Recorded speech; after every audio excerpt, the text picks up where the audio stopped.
Sir सोने चांदी की कीमतों में अब काफ़ी गिरावट देखी जा रही है। पहले इसमें बहुत तेज़ी देखी गई और प्राइसेस जो है काफ़ी ऊंचे लेवल पे चले गए थे।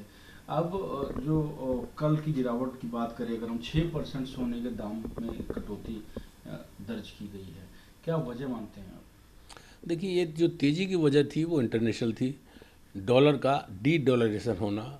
जो भी यूरोपियन सेंट्रल बैंक हैं जो अपना फॉरेक्स रिजर्व डॉलर में रखते थे, उन्होंने कन्वर्ट करके सोने में रख दिया, जिसका 2022 में जो रूस यूक्रेन युद्ध हुआ था तब फ्रीज किए थे डॉलर रूस के, अमेरिका ने। तभी से अविश्वास पैदा हो गया था।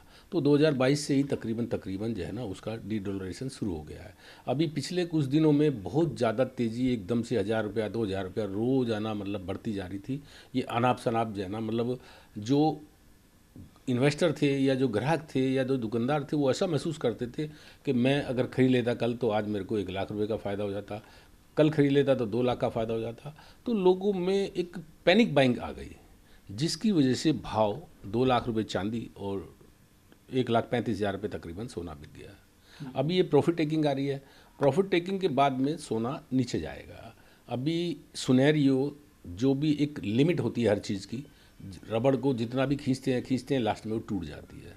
तो इसमें प्रॉफिट टेकिंग होना, अगर भाव तेज़ भी जाना है, सेंटिमेंट ज़्यादा तेज़ भी हैं, तो एक बार इसको मंदा आना पड़ेगा। तो मैं समझता हूँ अभी इसमें गिरावट बाकी है। अगर इन्वेस्टर कोई इन्वेस्ट भी करना चाहता है तो बहुत बड़ी टूट पे, गिरावट पे ही उसको इन्वेस्ट करना चाहिए। भारत में हमारे एक ये होड़ मची हुई है कि तेज़ी में तेज़ी, 1.5 लाख में भी ले जाओ, 2.25 लाख में भी ले जाओ, 2 लाख रुपए में भी लोगों ने चांदी खरीदी है। तो ये इनसे बचना चाहिए। हमेशा गिरते हुए भाव में जो नीचे के भाव होते हैं, इन्वेस्टमेंट बाइंग उसके अनुसार करनी चाहिए, लॉन्ग टाइम के नज़रिए से। लॉन्ग टाइम में ये जो भाव हैं ये भी ब्रीच होंगे, ये जो ऑल टाइम हाई है ये भी टूटेंगे, लेकिन उसके बीच में गैप कितना होगा। जैसे 2011 में आप देखिए कि 75,000 रुपये चांदी लगी थी और उसके बाद में 32,000 रुपये चांदी लगी है। कई सालों तक वो 40,000 50,000 से ऊपर नहीं गई। तो 75,000 वाले जो इन्वेस्टर थे वो 50,000 40-45 के बीच में बेच के निकल गए। तो ऐसा ना हो कि इन्वेस्टर को नुकसान हो।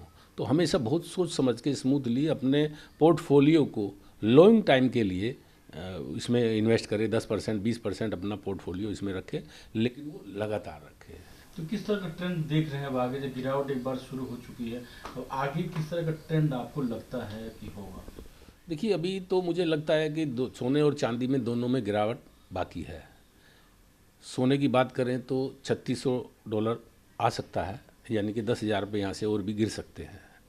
हमेशा बेचे नहीं, इन गिरावट का फ़ायदा उठाएं, इन गिरावटों में खरीदें। अगर खरीदना है किसी को तो इन्वेस्ट करना है तो उसके लिए और थोड़ा सा वेट करें, नीचे के भाव में ही इन्वेस्ट करें, क्योंकि हमेशा ग्राफ बन के तेज़ी मंदी आती है। अगर तेज़ आना भी है तो ये ग्राफ बन के आएगा। अभी ये थोड़ा सा प्रॉफिट टेकिंग मांग रहा है बाजार, क्योंकि बिल्कुल ओवरबोट जोन में था। मतलब इतना भाव एकदम से तना दिया कि डबल का जस्ट लाइक डबल कर दिया। तो इन भाव में कोई यूरोपियन सेंट्रल बैंक भी नहीं खरीदेंगे, वो भी निचले स्तरों पर ही खरीदेंगे। और चांदी भी क्या ट्रेंड देख रहे हैं? चांदी भी 1,65,000 रुपये M6 लगी थी तकरीबन, और अभी 1,50,000 रुपये है। तो इसमें भी मेरे ख्याल में 15-20 हज़ार रुपये टूट सकते हैं।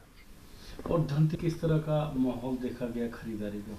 देखिए, अब की बार ज्वेलर थोड़ा सा परेशान था। चांदी की बात करें तो चांदी में बुलियन प्योर चांदी ज़्यादा बिकी है। ज्वेलरी, हटरी, मूर्ति, सिक्के ये कम बिके हैं, और बिके भी हैं तो वो MMTC बिके हैं। लोकल दुकानदार के जो सिक्के हैं वो थोड़ा सा कम बिके हैं। लोकल दुकानदारों को अपनी प्योरिटी में, शुद्धता में थोड़ा सा डटे रहने की ज़रूरत है, अपना विश्वास बढ़ाने की ज़रूरत है, क्योंकि MMTC का सिक्का प्रीमियम पे बिकता है, थोड़ा महंगा भी बिकता है। तो लोकल जो दुकानदार हैं उनको थोड़ा सा अपनी गुडविल बढ़ाने की ज़रूरत है।